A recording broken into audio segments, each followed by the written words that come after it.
ಇವರು ನಾಯಕರು ಗೊಂದಲ ಸೃಷ್ಟಿ ಮಾಡಿದ್ದಾರೆ, ಅವ್ರ ಬಗ್ಗೆ ಹೇಳಿದೀವಿ ಅನ್ನೋ ಮಾತನ್ನು ಹೇಳಿದ್ದಾರೆ. ನಾ ಅದ್ರ ಬಗ್ಗೆ ಏನು ಕಮೆಂಟ್ ಮಾಡೋದಿಲ್ಲ.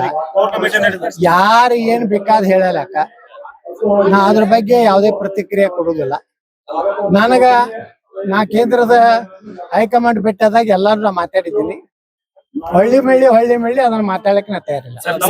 ಹೋಗಿ ಬಂದ್ರಿ, ನಾನು ಪ್ರಾಮಾಣಿಕ ಇದೀನಿ ಅಂತ ಹೇಳಿ ನನ್ನನ್ನ ಕಿತ್ತೊಗಿಯಕ್ ಆಗ್ಲಿಲ್ಲ.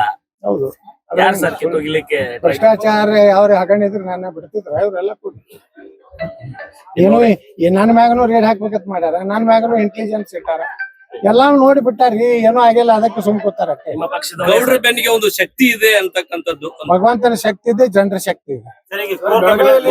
ಸಭೆ ನಡೀತಾ ಇದೆ, ಮಾಡ್ಲಿಲ್ಲ.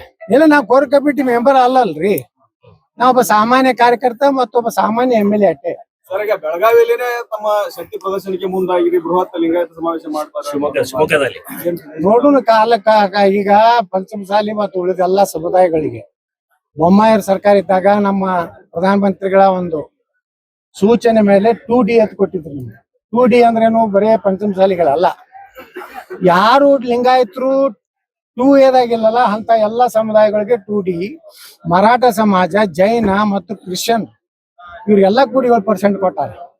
ಅದನ್ನ ನಾವು ಕೊಡ್ರಿ. ಇಲ್ಲಕಂದ್ರ ಕಾಂಗ್ರೆಸ್ MLAಗಳು ಏನ್ ಹೇಳ್ತಾರ, ನಾವು ಏನ್ 2Aನೇ ಕೊಡಿಸ್ತೀವತ್ತಾರ. ಅದನ್ನಾರು ಕೊಡ್ರಿ, ಇದನ್ನಾರು ಕೊಡ್ರಿ, ಎಲ್ಲಾ ಸಮುದಾಯಕ್ಕೆ ನ್ಯಾಯ ಕೊಡ್ರಿ. ಅದಷ್ಟೇ ನಮ್ ಬೇಡಿಕೆ ಇದೆ ಹೊರತು ನಮ್ದೇನೋ ಅದ್ರೊಳಗೆ ಏನು ಗೊಂದಲ ಇಲ್ಲ, ಏನು ಇಲ್ಲ. ನಾವು ಶಕ್ತಿ ಪ್ರದರ್ಶನ ಮಾಡ್ತೀವಿ. ನಮ್ ಗುರುಗಳು ಈಗಾಗಲೇ ಘೋಷಣೆ ಮಾಡ್ಯಾರ.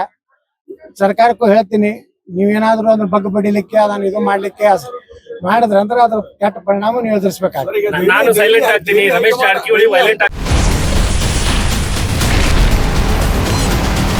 Ashwavega English News.